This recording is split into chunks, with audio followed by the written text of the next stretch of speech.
This week on Mission Accomplishers, many mumbling mice are making midnight music in the moonlight. Mighty nice, am I right? Expect more corporate media consolidation. This time, YouTube's polluting the airwaves. No longer will you be suggested channels like ours, Sam Cedar, Kyle Kalinske, David Pakman, even Ben Shapiro, Dave Rubin, Steven Crowder. Right or left, independent political videos will not be recommended on YouTube anymore in favor of the 6 corporate media conglomerates. Find out the details. Did our CNN-hating president take action?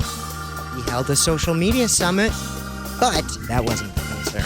His focus was conservatives being banned from social media platforms. He invited some of the best C and D-list conservative Twitter personalities. Problem? None of them have been banned. Do these social media giants have a bias against right-wingers? Or is it possible that maybe these companies care about money and have a corporate interest? And the reason they crack down on racism and homophobia is because that potentially alienates a large group of potential advertisees. An update on the Hitler-loving gay bar owner and his struggle, or sein Kampf, to get uptown Minneapolis's first gay bar. You realize more than 86 people have been 86 from this place before it even opened? The Republican Party is suggesting Trump drop Pence. Who will replace him? Trump has someone in mind. Tucker Carlson. Well, slap on that gold bond. It's a hot one, folks. Enjoy this week's Mission Accomplishers.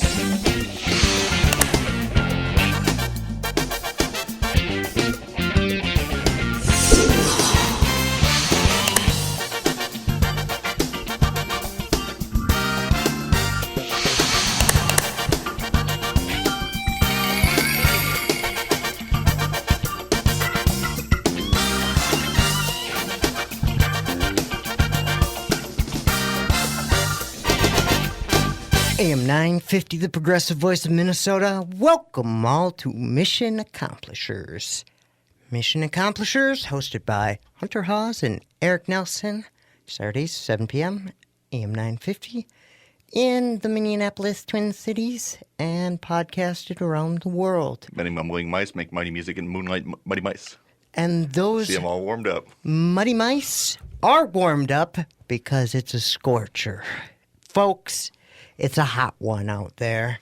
So I hope that you boys have gold bonded and aren't swamped, because we are going to drain you. Believe it or not, Hunter's not sponsored by Gold Bond. a lot of gold singing bond. their praises to everyone I've been around so far this past summer. You must be a sweaty guy or something. It's the heat. Well, one, this new car I have, air conditioning doesn't work. So driving anywhere, I just become a sweaty mess. Because there's no way really to combat it. You got the windows down, that's really your best technique.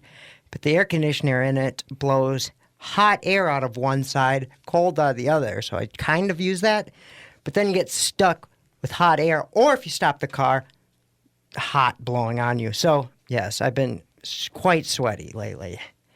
You got a sunroof in that boy? No sunroof. Yeah. Ooh. Yeah, and then getting into it, it's always extremely hot. So Does it have leather seats? no, it doesn't. So that's kind of oh my god, if it did though, it would be so My car's got leather seats and I hate hot. Yeah, my dad's move, I said that was to sit in a hot car for pleasure. It was the poor man's sauna. I get it. Yeah. But usually when you're in a sauna, you step out and it's not similar temperatures outside. He has very strange sauna habits. He is the complete opposite of me with temperature, because I can't handle heat, and he strives to be in it. In saunas, everyone gets miserable, and he just sits in there till he virtually passes out. Sounds like my kind of guy. Yeah, I know. You guys would get along with these heat challenges. Get together and get a sweat going.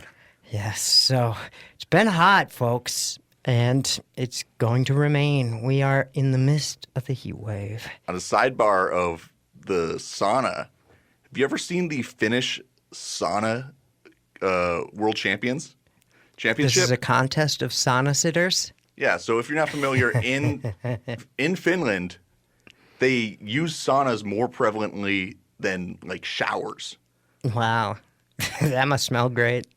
I don't know. So every house has, the nice oak sauna Yeah. that you sit in, get a good steam going, and you step out. Steam showers are good, but you don't really get clean from them. You clean your inside. Well, I think they use sponges and they scrub off. Yeah.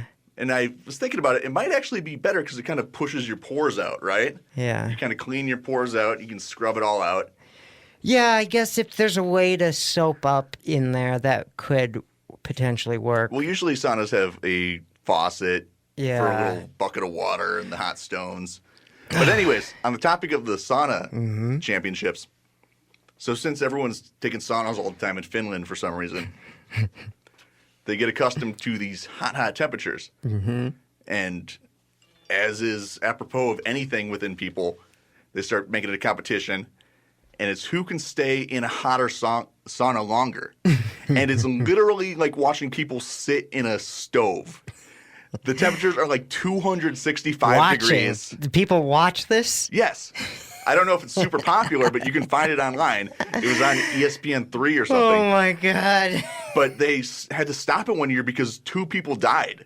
They literally just cooked themselves to death. And it's horrifying. So where is this again? This is in Finland. Finland. I don't know where in Finland. The Sauna Championships, the World Series of Sauna. It's the capital of Finland. I don't know that. It's Lapland. That's the other name for it. Lapland, Why can I not think of this? the capital of Finland. If you know the capital of Finland, I know it. email, comment at am950radio.com. Don't do it. I'll get it first. And let us know your Finland facts. And anything else on your mind about the show, the station. We'd love to hear about it. Oh, yeah, but I mean, it's so horrifying to watch this because people are just beat red. They're Finnish people. They're pretty light-skinned. But they look like lobsters. Yeah. And they're just peeling. They've burned their skin off.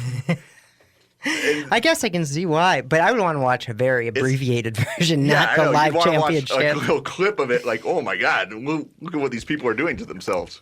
Yeah, and before we get into real topics, that reminds me of the State Fair, Minnesota State Fair contest back in the 90s of when the Volkswagen Beetle came out, and it was super popular, so they gave one away to whoever could sit in the car the longest. And so the people in the contest, they ended up staying in it for the entire fair, but what they were doing was trying to eat the worst food they could and then just have the grossest farts to make it and as smell unpleasant horrible. as possible for the others. None of them showered or anything. They just all tried to be as gross as possible, and then that's how someone eventually won. Did they win even, or did they have to come up with a compromise? I could see that just can't going to remember. the end. Yeah, it was a whole mess, though, and they never did it again because of how it went. I mean, how much is a Volkswagen Beetle that day and age? $25,000 something around like there? that. Yep. If it's the lowest tier? I guess, that's like a year's worth of work to get, so you're going to go all out. Yeah, I'll sit in that car for 12 days or whatever. I would give up. That sounds very horrible. Yeah, I mean, I say that I'll do it, but I feel like I might change my mind around day 2 at night trying to sleep and be like, this, I'm out of here. Yeah, definitely. So that is a mess that we haven't seen since at the state fair. I don't know if we've talked about this before, but just the price people are willing to pay for first-class tickets. For first-class plane fare? Or yeah, plane fare or anything. Yeah. They act as though sitting in coach is the worst thing on earth, like it's a living hell. Where I'm a pretty big guy. I don't fit well in seats, more than most people complaining about this. But at the same time, if the difference is $400 and you're just asking me to sit in an uncomfortable seat for 2 hours, yeah, absolutely. Because if I had a job that paid me $200 an hour to sit in an uncomfortable seat, that'd be the greatest job of all time to me. Yeah. I mean, I think the only people complaining about that are people of some sort of privilege where things aren't as... I agree with that, but I think that even those people, the vast majority of them, are not so rich that they would be throwing away a couple $100. They'd probably take that.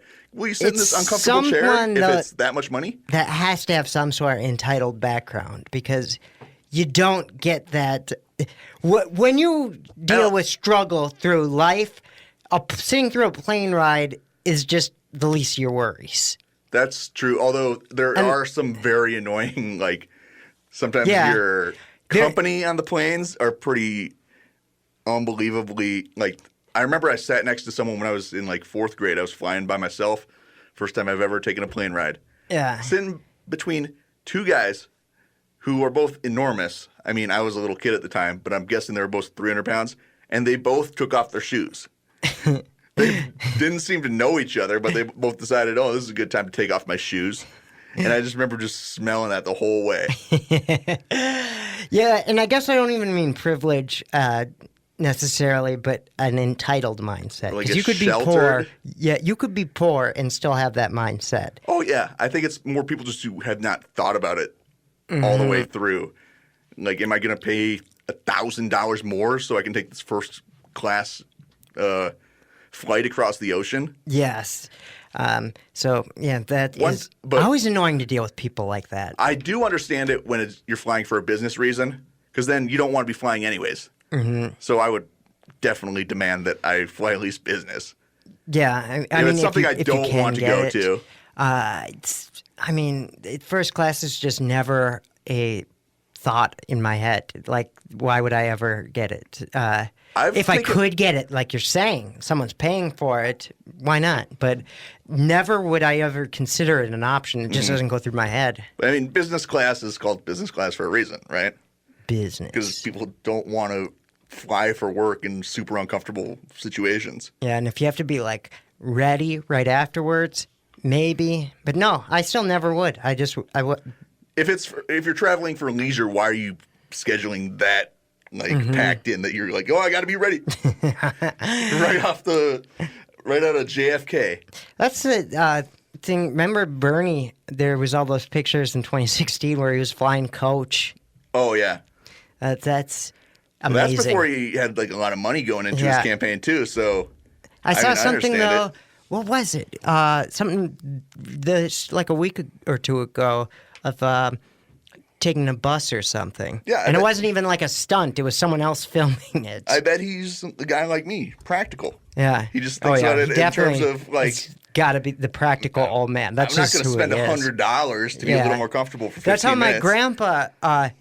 my grandpa died recently, but when he visited me in New York, too cramped with bus seats. My grandpa couldn't really walk around well, so my dad was like, "All right, let's get a cab." And my grandpa stops him and goes, "No, we're taking the subway."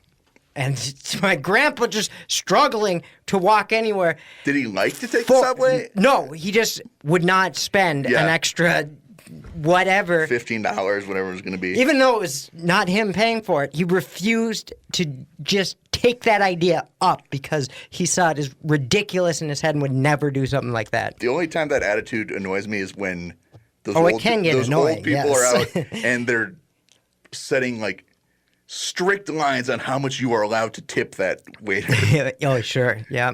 No, this is $5. Do not give him any more. Yeah, actually, and my grandpa was pretty good about tipping, to be fair, for how cheap he was. Yeah, that's a good place to splurge. Yeah, he was definitely fair. He wasn't someone who would stiff a tip. Good working class man, blue-collar union railroad builder. That's a good union, too. He understood the plight. But someone who doesn't have that background, the big man, the president, DJT. Oh, yeah. I remember when he was running for president and he insulted, it might have been Chuck Todd. But he was insulting him for flying commercial airlines. And it's like, what do you think these news reporters are flying on their own personal jets? Yeah. Or that's a thing that you would like be able to make fun of a person for? And that's what's so funny is that all of his support comes from really Southern, poor, white people. And they love things like that. Yeah, because I think that for them, that's how I would be if I was rich. Yeah. Mm-hmm. He's the imagination of every, like, bumpkin who's like, oh, when I'm rich, I'm going to have a giant tower made of gold. Yeah. It's going to have my name all over it. That's what I saw someone say with capitalism, that there's no poor people. There's just aspiring entrepreneurs. I believe that is F. Scott Fitzgerald. Or that the reason why socialism has not taken root in America is because there are no poor. They're just temporarily embarrassed millionaires. Yeah, yes. That's perfect. But the president, one of his biggest hobbies is Twitter, social media. The man loves to tweet, to get his words out in 140 characters. And he gets frustrated, though. As big a fan of Twitter as the president is, he thinks it's unfair. So, to combat the problem, he had a presidential summit, the White House summit this week on social media.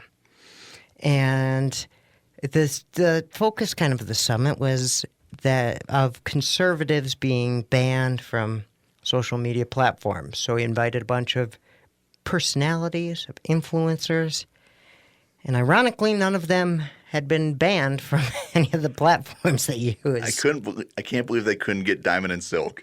I don't think they're banned anymore, but I know for a while, or at least what they were claiming, was that Facebook was hiding their videos from other people. Mm-hmm. They were not getting the publicity that they deserved or something along those lines. And they went to Congress to talk about it. Yeah, that's just right. The assumed manipulation.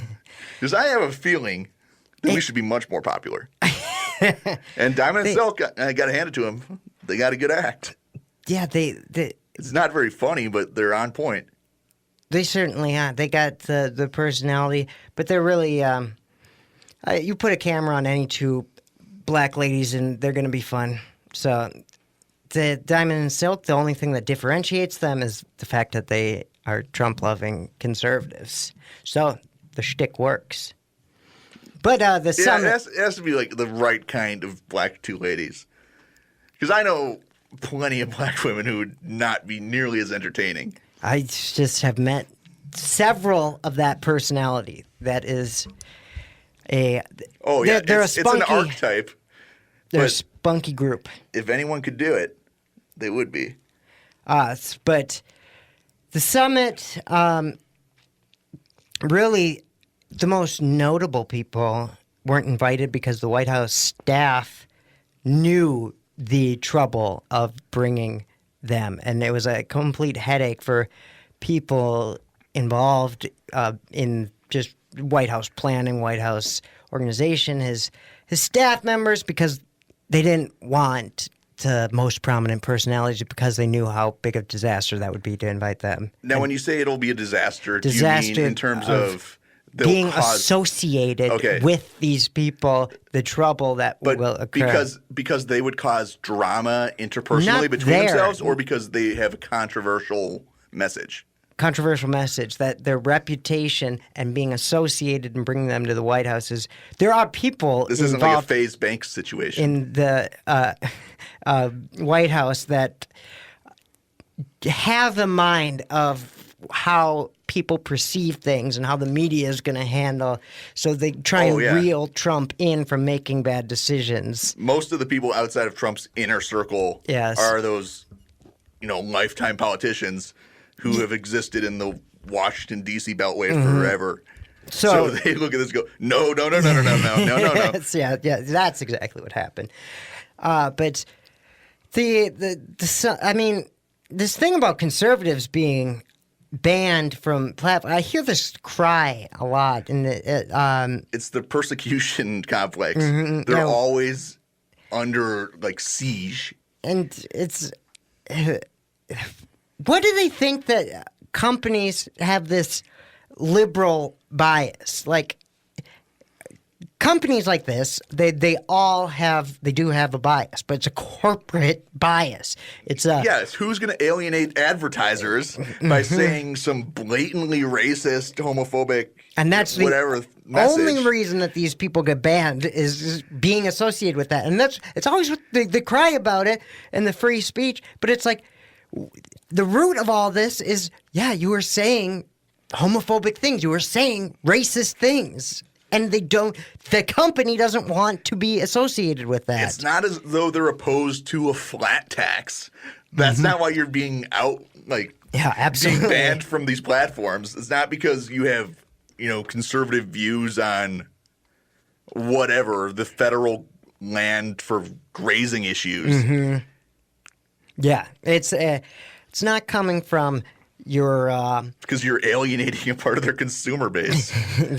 your grandpa calculating his taxes concerns. It's coming from the conservative wing that loves to hate on groups of people, which then the companies deal with a backlash for promoting, hosting, that sort of thing. And half the time, I think these companies play into it because they like hearing that there's all this controversy surrounding their business. It's free publicity. It brings people in. And they end up looking good at the end of it anyways. For taking a stand. Yeah. Even if just the most minor. Easiest. Like, we didn't let Heinrich Himmler 88 join this group. I mean, we talked a few weeks ago about the Steven Crowder situation, and the ruling on that was a temporary demonetization, which was a couple days long, if even a couple days. And the ultimate decision was that they were going to demonetize any video that had the socialism is for figs shirt, which is supposed to be obviously it's supposed to be figs, but it has an asterisk over the I, right? So everyone's going to assume it's a different word. With a feminine look. So clearly what he was trying to say there, it's clear. I mean, you look at the shirt, it's blatant. And that's the thing they said, take the link out of those video descriptions. That's an incredibly And that's the persecution. Yeah. Like ruling on because they knew YouTube. that shirt was so bad visually that they wanted just no association with that. So yeah, that's incredibly lenient, especially for YouTube, which I've heard is like pretty strict and rigid on the 3 strikes rule. Yeah, about copyright. Oh, is it just about copyright? They have 2 different ones. Oh, okay. But yes, they are strict, and you can't get those back. So you have to be really careful. But it sounds like they were making special rules specifically for Steven Crowder. So the fact that he's complaining about this. I know, and everyone's in an uproar, and it's like, really, nothing bad happened to you. For this, it's just... They're all waiting for something to get outraged about. But here's the consequence of that specifically. Because of that, the uproar that they had over that issue, now David Pakman just talked about this week. He came out with a video, and he documented all the numbers. He showed graphs of how this is occurring, but independent political media sources and channels are now being wiped demonetized? Wiped off the YouTube algorithm for recommended videos in favor of corporate media, of CNN, Fox News, MSNBC. So just safer advertising for the big businesses. So now any sort of independent political media, anything that we'd air on our station, someone like Sam Cedar or any of them, Tom Hartman, Dave Pakman, even the conservatives, Steven Crowder, who are some of Ben Shapiro, all those, they're not going to link them in suggested videos anymore because they want the safe CNN, MSNBC option, which is bad for everyone. Are they going to cut out all links, or they're just going to change the algorithm for it? How it used to work is they wanted to keep you watching as long as possible. And they would recommend videos that they think that you would like. The most relevant. Yes. And now they'll give some sort of leniency towards... It's not even... Right now, and I hope this changes, but right now, if you're using YouTube, you're going to virtually get exclusively the legacy corporate media links in suggested videos for anything political. And I tested this today. Because you don't want to watch that. I uploaded a video about Ross Perot that I talked about this week on the AM950 YouTube, and I searched Ross Perot, and I put sort by time. So have the newest uploads first. And I did this 8 hours after it was uploaded. our video didn't even show up. And I found that there was CNN links, there was bigger channels, but we were barred from even the search engine, which that didn't used to happen. I used to be able to find our videos, and that was an assortment from Time. So I just looked up Sam Cedar, and he's got a couple related videos. Well, if you search But for they're- it directly, but if you're stumbling upon anything... Oh, you're saying in the YouTube search engine. No, the search... so There's the related what I just videos? mean is you're watching a video on any topic, just something vaguely political. yeah. Usually you're going to get then... John Podesta. Yes, then recommended videos of these commentators talking about it and to your taste.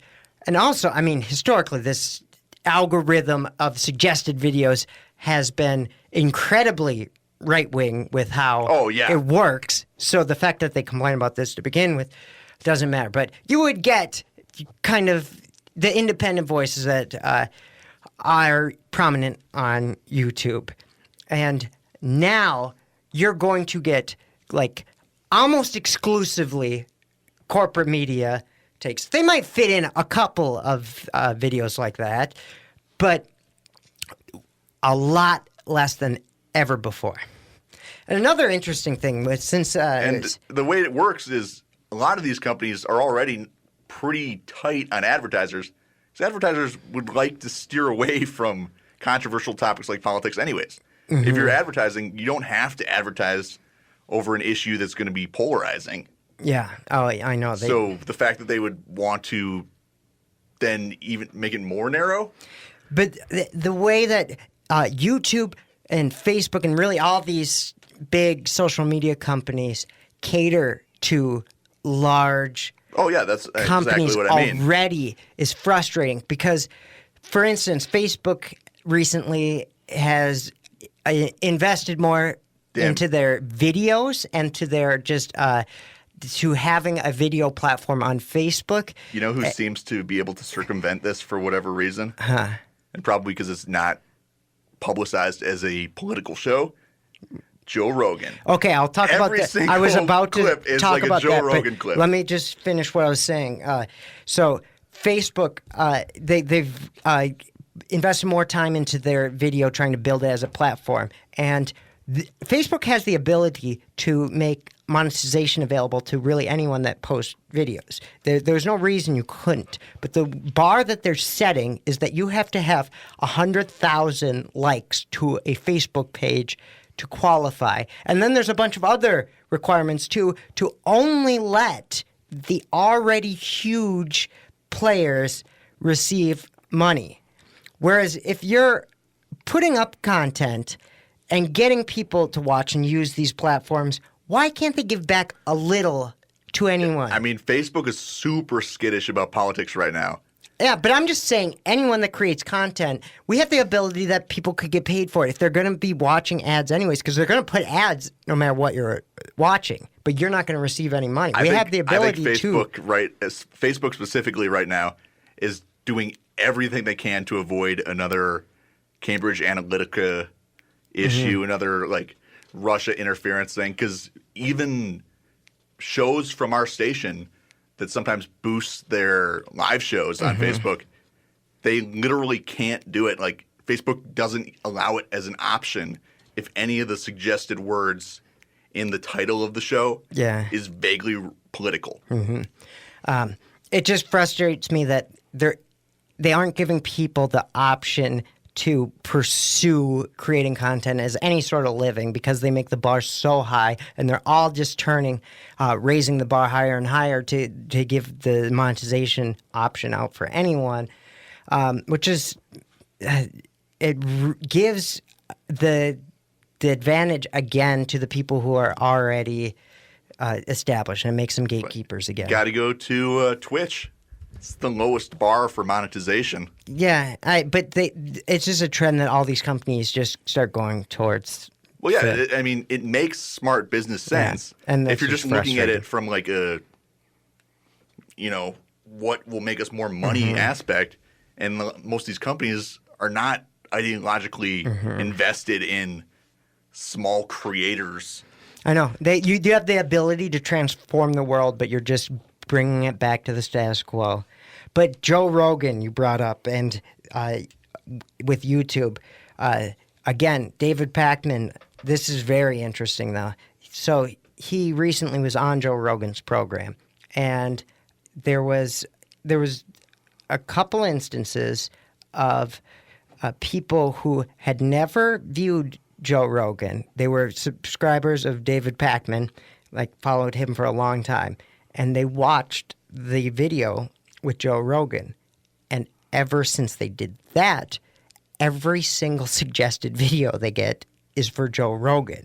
And they're still only subscribed to David Pakman. 2/3 of my videos are Joe Rogan videos. It's insane. And I must have to do a handful of episodes with of them.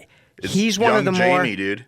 powerful YouTube creators. That's his favorite word, too. Brings in viewers, keeps people on YouTube, so they like him and will favor anything he does. Young Jamie's just a whiz. I mean, I don't have any problems with Joe Rogan necessarily, any big things to bring up, but it's just extremely frustrating, the favoritism that they play, and that you could have a leveling out with these platforms. You could open up the world to anyone, but it's always going to be just eventually the hierarchies with the same winners.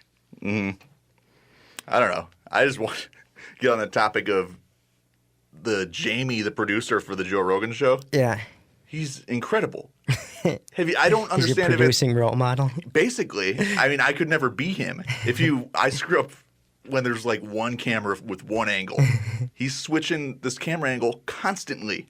I don't know if it's algorithm based, but if you set it up, that's still cool. I mean, come on, there's got to be It looks like there's a live team. It looks like there's 5-10 people. I wonder how hard it would be to get Jamie on the show, and especially with the angle that we're producers wanting to have him as a guest. I bet we could. Yeah, I do too. I mean, he's definitely a left-wing kind of guy when he weighs in on topics. And I think if he checked us out, he would like the angles. And I mean, not this angle. What? The camera angle. Oh, yeah. Well, we don't use that in the YouTube. By the way, check out our YouTube. Go to Mission Accomplishers Radio on YouTube. And we got great videos. Every video's got an animated intro, as well as promos for this show. Help us out. Listen to what we're dealing with now. So I'm slaving over these YouTube videos. I've given up any sort of life that I had, which wasn't much, granted. And now I'm just making videos. Just videos. So lend us a hand. Give us some support. Go to Help Mission a hunter, Accomplishers. because I don't care about them. Worry about the YouTube videos. Mission Accomplishers Radio on YouTube. But yeah, Jamie, I think would come on. And surprisingly, I mean, anyone I've asked to come on has said yes, and we haven't scheduled any of them. So we have a bunch of big name people coming up. And some big names in the local scene, too. Yeah, we got... That's who I'm most excited to talk about, or talk to. Big names. Just, I don't know if we want to say them on here because they're not a certainty yet. Yeah. But people that you hear calling into the station quite a bit Sure. regularly. Yeah. Yeah, we got some callers that we're going to have just a episodes longer form with. Yeah, that will be exciting. So you AM950 heads, we're going. Because two of them that I'm thinking of just rattle off prepared rants. Yeah, so it'll be fun to bounce stuff back and forth with them. Yeah, something we've never done. So voices you're familiar with, having a long-form conversation. So that will be interesting. That's coming up, as well as the big names that you love. But look forward to that on Mission Camp. I mean, so far we've only had Paul Metza. And that was just because he was here. Yeah. Yeah. And that's mainly because I've been kind of just experimenting with the show, or not even experimenting, but observing and then trying to decide how to go. So kind of just letting things happen And then now we're getting to a place where I think I get what the show is enough to have guests and make the most of it. Because when we first started, we really just hit record and had no sort of idea. And it's not like we have a big idea now, but I get it. So I think... I prefer the show more with a very fluid, open-ended. Like, it can be anything. Usually it's this. It usually is that way. It has a baseline, but it can deviate into different places. Yeah. But me, myself, I get it. Rather than being kind of confused, I don't feel lost when doing it. Where it's like you're not dropping me off in Tokyo and having me navigate. I feel at home. So I feel like we could make the most of guests now. This is really cool coming up. At my church, I know, me, go to church. I didn't expect that, but I do. Racial tension is popping up all over the place really now. I mean, you can't escape it. And it doesn't have to be that way. It'd be useful if we could reduce the awkwardness and the tension. So, at my church, Shepherd of the Hill, in Chaska, Tuesday, July 30th at 7 p.m., there will be a 1-hour talk with Jamala Anderson, who's a nationwide diversity trainer and teacher. Her presentation is Empathy and Equity, providing valuable tools for people who want to de-escalate the tension in any conversation, such as Chaska's had a lot of trouble with racism in the schools. They made some students take down a sign just because it said Black Lives Matter. There's been some blackface at football games. And I've noticed all of this. I am kind of tuned into this because I had split custody growing up. So I lived in Lakeville and North Minneapolis. So I just have this lens of seeing this Lakeville, very white segregation, and then my friends in Minneapolis who were African American, things were just a lot different. And racism today is, for the most part, hidden. I noticed when my mom started dating black males that my family disowned her because of that. It's difficult because I had a lot of African American father figures growing up, and I saw how they were treated differently and how people are unable to address their own racism because they don't want to be perceived as racist. Being a racist is a bad thing. However, they don't know their own bias even. And you see it with how people perceive Somalians and how they talk about them. There's a lot of prejudice going on. So this is a talk that's a part of the Tuesday Dialogue series at my church, Shepherd of the Hill in Chaska, which is a progressive congregation topped by Pastor Dean J. Seal, who teaches from Dr. King. Really interesting. Reverend Dr. Martin Luther King is the foundation of the church's teachings. It's easy to find. It's off Highway 41 in Chaska and Angler Boulevard. At 145 Angler Boulevard, there's a giant red rocking chair out front. It's sponsored by Residents Organized Against Racism, ROAR, and AM950, the progressive voice of Minnesota. So I'll be there. To find out more, go to chaskachurch.org or their Facebook and search Shepherd of the Hill Church. It's in Chaska. And Tuesday, July 30th, 7 p.m. Join me. I am very excited. This could be a useful event. But some more racism going on. Hitler-loving gay bar Cheers in Minneapolis.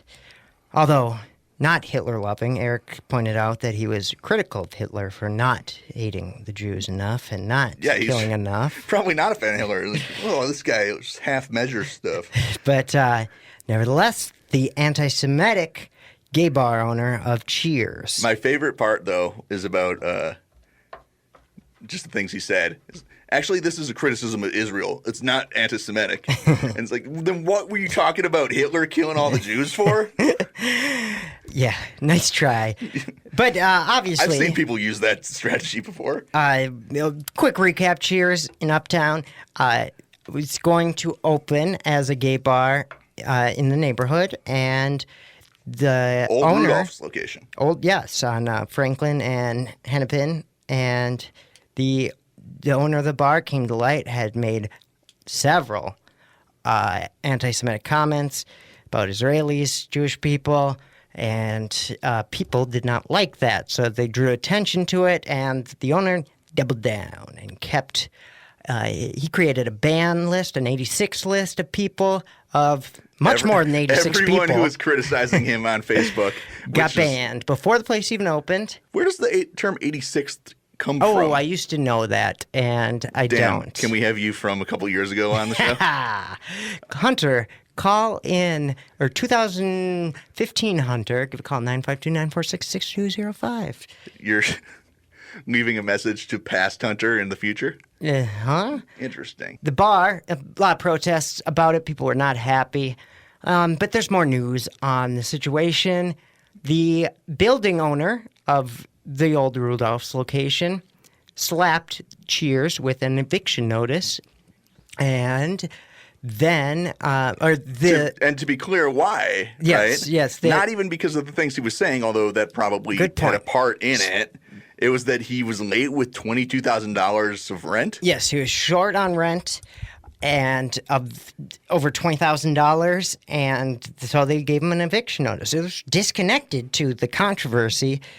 It's not a good sign if your tenant is late on the very first payment. Yeah, and all over the news while being late. And clarifying all the people he will not be serving to. Sounds like a great business model. So the Cheers owner, instead of laying low, instead of getting his finances straight, trying to downplay all these things he said in the past, goes all in and sues the building owner. And there's now a lawsuit between the building owner and the Cheers management. And they're not even done with that. They're even suing the individual in charge. So both the company and the person who what is this guy's name? The eviction notice, the Cheers owner, the messy who loves drama. Ahmed Abid. And Ahmed Abid.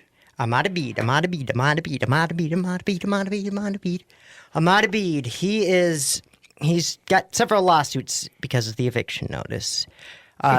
Clearly, the move of a psycho, not laying low after all those news reports, drawing more attention to this bar, and still planning to go through with everything. You know, he's using my favorite strategy in an argument, which is when you're so convinced that you're right that you're willing to have the argument and fight in public. The more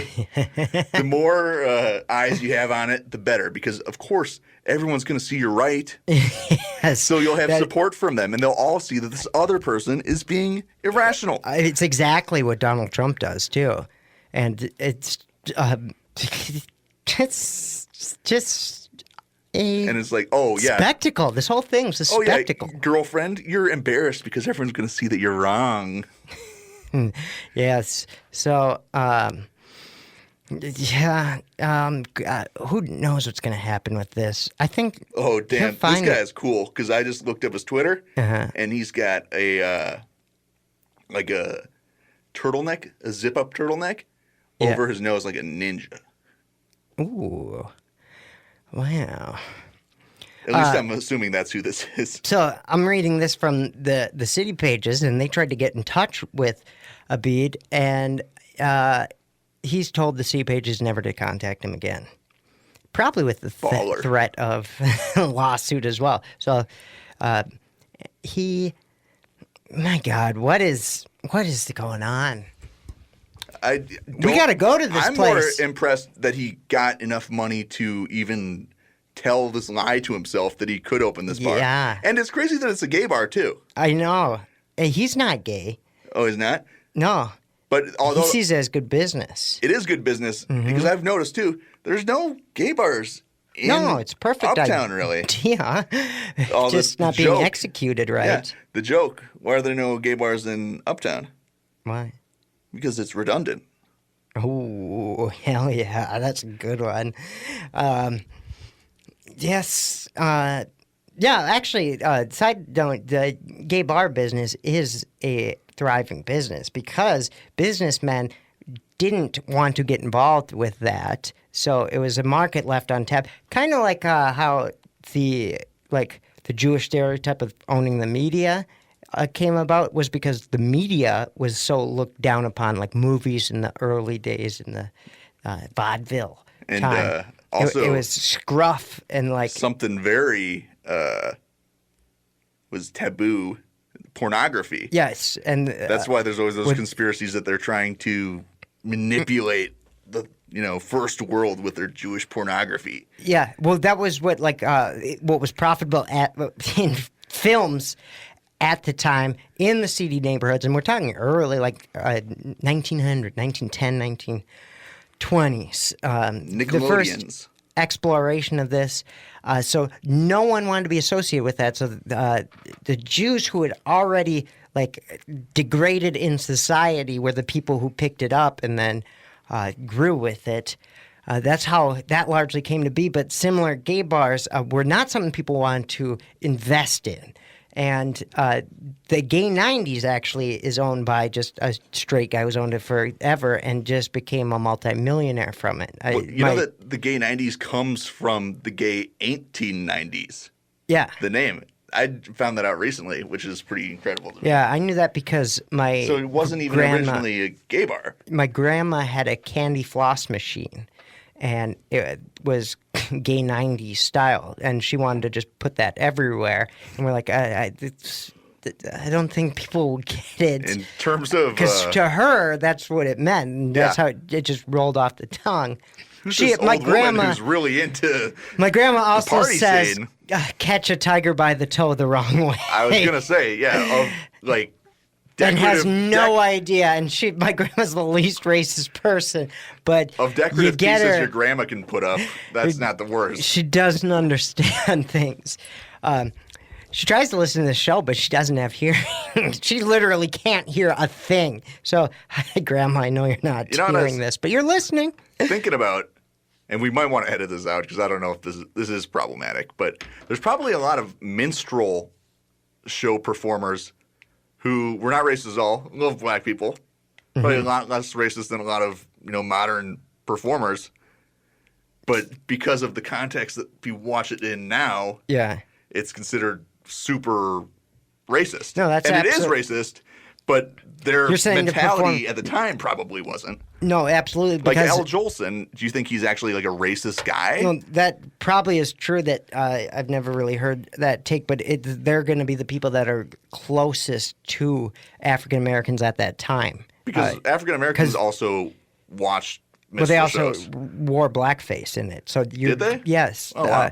The black people wore blackface as well. So there was no difference with performers, whether you were white or black, doing that. So likely you were going to have more interactions than your average person with black people. So they probably were some of the least racist people, actually. There's kind of a funny story of Abraham Lincoln bringing a minstrel show, because Abraham Lincoln apparently loved minstrel shows, to South Africa.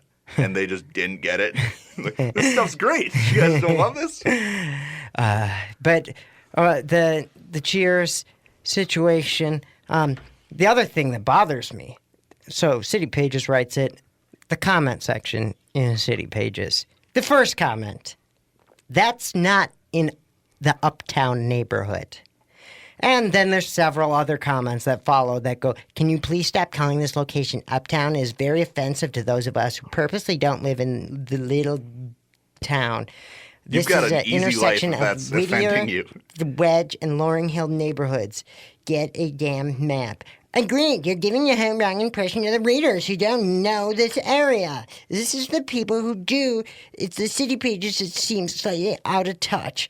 Shut up. I do agree with one of them that it is the intersection of the Wedge, Whittier, and Loring neighborhoods. Sure, it is. However, it is also uptown as people know it. It's unimportant. And in the same way that it's also Minneapolis. It can be inside of a thing, inside of a thing, inside of a thing. That's it. And obviously that whole general area is referred to commonly as uptown. That is how people communicate it. When your average person who's not one of these people says Uptown to another person, they understand. Yeah, if you say, meet me at the Bulldog in Uptown, are you just at a loss? Did you drive in circles around the 3 blocks that you consider Uptown, looking for this new restaurant? It drives... This is one of the biggest pet peeves of mine, is people who disrupt conversations to stick in a bone of contention over grammar or the phrasing when it's insignificant and not actually a problem. Especially when it's not an impressive thing to catch either. It's because, well, most of the time they're pointing out like your, or one of the theirs. Yes. And it's like, wow, good job at remembering your 5th grade grammar lesson. What really drives me nuts about it is having a conversation with people and having someone point out like a grammatical error or something. It derides the conversation and you negate it, and then you also make the person who made the mistake feel less than. See, but I think most people probably take the perception that, oh, that person is a douche. Yeah. I mean, does anyone see that and go, oh, wow, that person made a normal grammar mistake? But in their head, that's why it's done. Whether it's conscious or not, it's coming from an area, they think they're gonna be superiority. Yes. And so you're making a correction rather than listening to what the person is saying and then reacting to it and continuing on the conversation. You're changing it over something that doesn't matter. Yes, it is okay to do something like that when you don't understand because of a grammatical error or just phrasing or whatever. Then you're continuing on the conversation.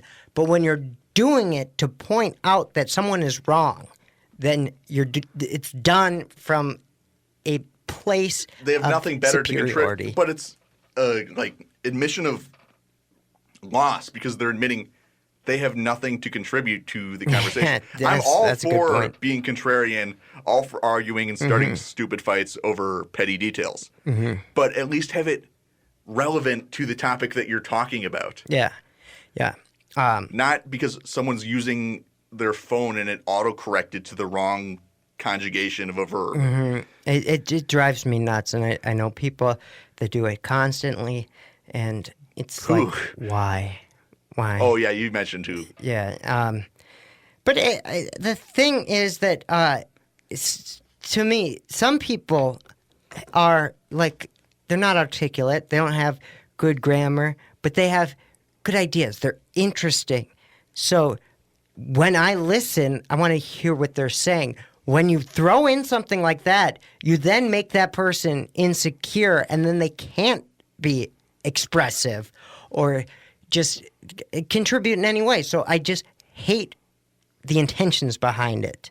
And I don't think most people realize it when they do it. That's a negative thing. I think most of the time it is. It's I'm going to feel superior over this person. Yeah. Well, maybe they don't have that exact line of reasoning run through their head, but there is a subconscious element that's kind of what I mean. I'm going to dominate this person. Yeah. I don't think there's any awareness to it or they just haven't really walked. How it makes people feel too. Where it's to me, I get upset only because I notice that and I have all these thoughts in my head. It's not anymore getting offended at the person saying it. It's more that it's happening. But I just... Sometimes I actually make those small errors just to lure it out of people when I'm having an argument because, this is the kind of person who's going to correct that. And then they'll look like a complete asshole by calling out some minor issue. That's some 4D chess. Oh, yeah, I can't mention the orifice. The whole part. Wait, the whole part or the whole part? Oh, good one. That's what I understood it as, the social media meetup. It's just all the hottest memers, Trump's favorite memers. Okay. And when I was looking it up, it's a lot of B team. Yeah, a lot of people, I didn't really recognize any of them except for who's the cartoonist? Oh, yeah, Ben Garrison. Yeah, Ben Garrison. I noticed Ben Garrison, Didn't they take back his invitation, too? Did they? Yeah, because, Ben Garrison draws political cartoons, and then he's the favorite target of like the hard alt-right, and they alter his images to be extremely anti-Semitic. But I believe that he also That's the has mark of a good artist. some, yeah, He's easy to parody. some good, or like some legitimate anti-Semitic things as well, or like vaguely leaning towards that it's like, direction. I don't like these kind of Jews. So yeah, and so I believe that they disinvited Ben Garrison. Wow, Trump is not the one making this guest list. Yeah. He could have had a fire party. It's true. It's like, If you brought all the cartoonish figures of, the meme alt-right. well, have you heard the rumblings that Pence might not be the vice president in 2020? Really? And who they're going to that this is legitimate? Any pick, I think, is going to be a bad choice because Pence ties. Until you hear this. Tucker Carlson. Huh. Tucker Carlson could be the vice president. I don't believe that. That sounds too. I think looking at it politically, good move on their part. That is a good strategy. I think Tucker Carlson is able to. Listen to this, though. He's the guy that is going to get them so excited about this that they're going to go all out. Absolutely. Yeah. It's the best move, the best chance you have to win because the enthusiasm is going to be there. If the Democrats nominate someone who doesn't have as much enthusiasm or like could fracture places, they're going to be completely just solidarity behind that ticket and just out there doing everything they can. Because by removing Pence, you're obviously removing like the religious right Mm-hmm. core. They can say, well, Trump's not a good guy, but he does good stuff and he's got Pence there. And Pence is our guy. Yeah. But by putting Tucker Carlson in there, you have someone who can just tell you that, no, this is actually okay. And you know what Tucker Carlson does that is very smart tactically is he's reframed all these conversations. Yeah, I think that he's one of the few people who sees the shifting landscape. So he rephrases everything basically the way Bernie Sanders would talk about it, but with right-wing ideas. So he makes it about how the common person is getting screwed over and how they're being unfair, how like corporations are bad, populism. how the people in power are screwing over the like working people, the poor people. He gives them an answer, and it's like, he's figured it out. And the thing is that I'm not going to call him a Nazi because I don't think that he's that extreme. Yeah. But he is suggesting all the same policy ideas as National Socialism. Yeah. Because I've heard him argue for a lot of positions that are socialist. I see. But it's from the nationalist perspective. Absolutely. And he embraces he uses a term. nationalist. He doesn't say National Socialist. Yeah. He calls it economic nationalism. And he's critical of capitalism, which is very unheard of on the right, really, nowadays, especially with like Democrats being open to the term. He's doing something different. He exactly what you're saying. He's creating a new thing, a new movement, and it's all in the image of Trump. He understands that Trump is their guy. The Republican voter these days, they are behind Trump. He's the movement is around him, and whatever his ideas are, it's going to be built in that image. And he gets it, and he's phrasing it, and he's really going to be the influencer of the new conservative. He was really the only one who's able to synthesize a message from Trump's crazy ranting and anger at inspecific things than no other pundit has been even close to Tucker Carlson's take on what it is that makes Trump popular. And because they see racism, people must like racism. They like it tangentially if you can say these races are the reason why these companies are not giving you good jobs anymore. Yeah.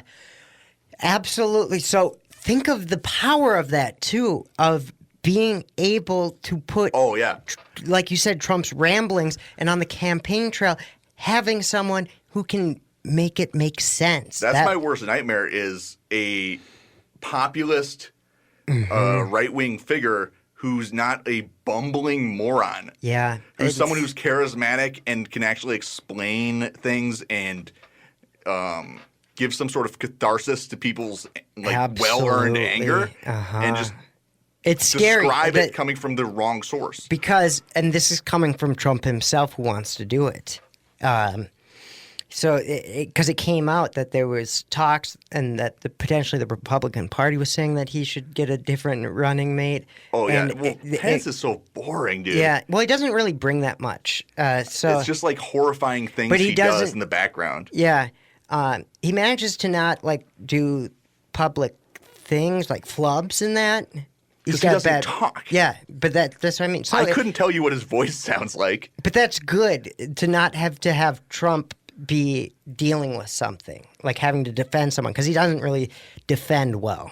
I'm just curious, and I mean, I don't know how verified this is, but can Tucker Carlson play backseat? Can he play just sidelines? For Trump is the one guy that he does it for. He won't, like, get an ego about it. Yeah, he's going to play one, because if anyone, like, if Trump feels anyone, like, competing against him, he's going to cut him out. Same thing happened with Bannon, and I saw that from the beginning. Like, these two stupid oafs cannot coexist. I think Tucker Carlson realizes that Trump is his horse to ride on. Yeah, unfortunately, I think Tucker Carlson is smart enough to read the situation correctly. And then, I mean, if he can do it and they can win, he'll be the nominee the next year. So it would be Tucker Carlson as president potentially, and really the leader of all this. And he just gets it. He's going to. Steve Bannon actually kind of had the same read. Yeah. Exactly. But Steve Bannon is just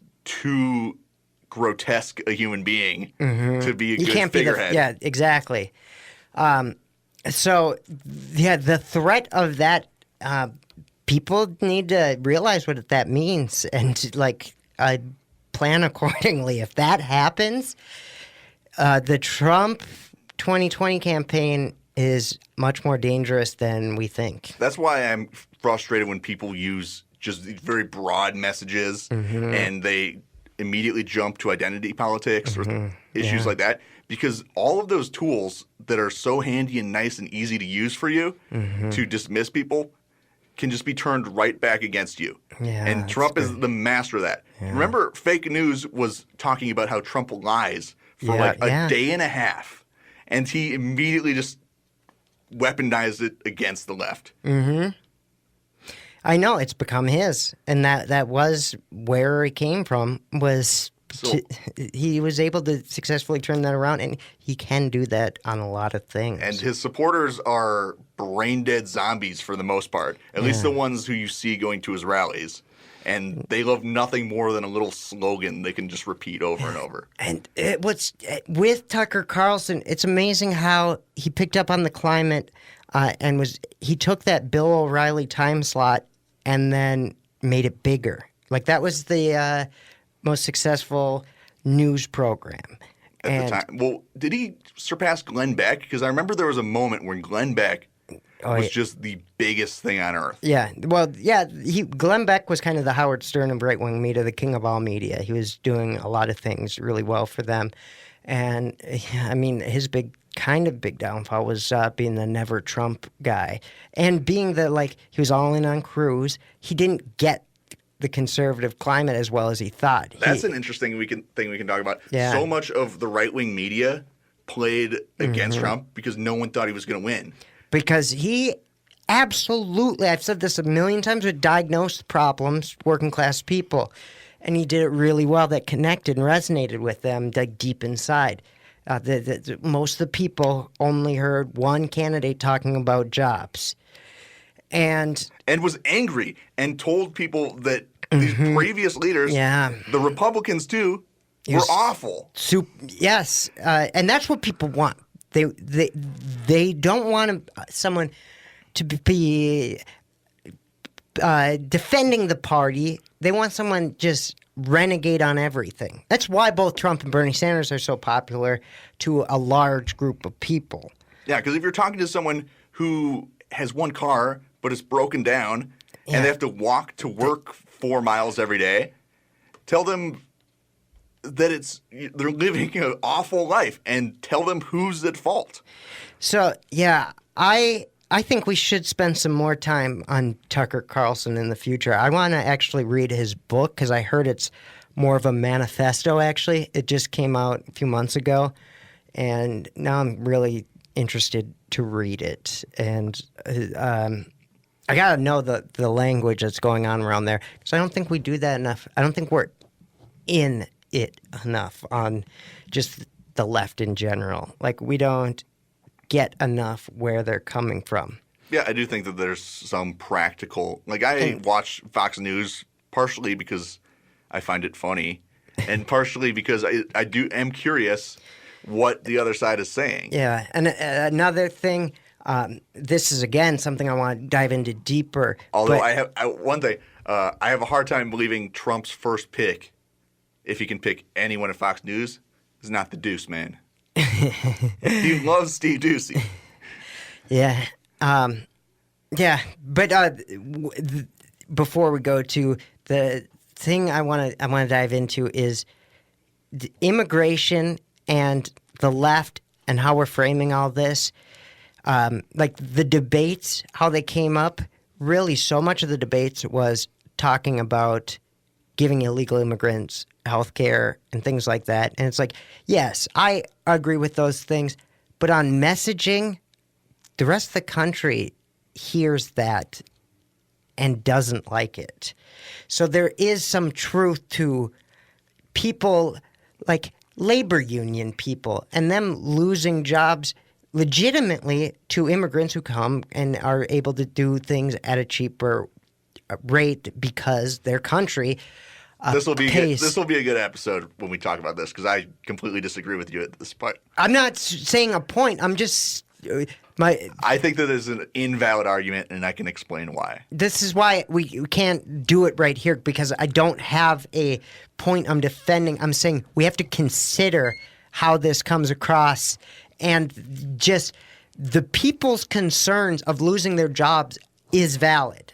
And I've heard people who work, my friend from Alabama, he came here, he can't get a job in construction anymore because he doesn't speak Spanish. That's valid. That's a valid human struggle. So Trump is effective when he talks about Mexicans that way because someone like that... There's a real-world situation that is playing out similar to that situation. It's not coming from any place of hatred of Mexicans in that person. It's just he understands I can't speak Spanish and now I don't have any worth in life. So that's the point I want to talk about because it is a threat the way that they use it, weaponize it, and I don't agree with that. But if we ignore it, it's going to hurt us in the long run. And it's important that we find out how the right is talking about immigration because there are very real counters where they ignore the solutions to those problems. Yeah, so that was why when you say disagree with me, I don't have a stance on it. It's more I want to get into it. So understood. I don't think I could even put a point to it yet because it hasn't been explored enough on our side. Yeah, I mean, I think the discussion hasn't been had enough. I understand what their argument is because I've watched a handful of Tucker Carlson episodes. He repeats the same thing over and over and over. Yeah, and it's a very simplistic view, but it is recognizing something that is very real and phrasing it in a way that there's an either-or choice, either this or either that. Exactly, and that's not what I want to do, but I feel like we don't even have the conversation ever on how people are affected and what to do. Like, how do you help? How do you be the actual party of labor in America? And that's what the left always needs to do. So on that, we're out of time. As always, prosecute the Bush administration for war crimes. We're coming for you bastards. Prosecute ICE too.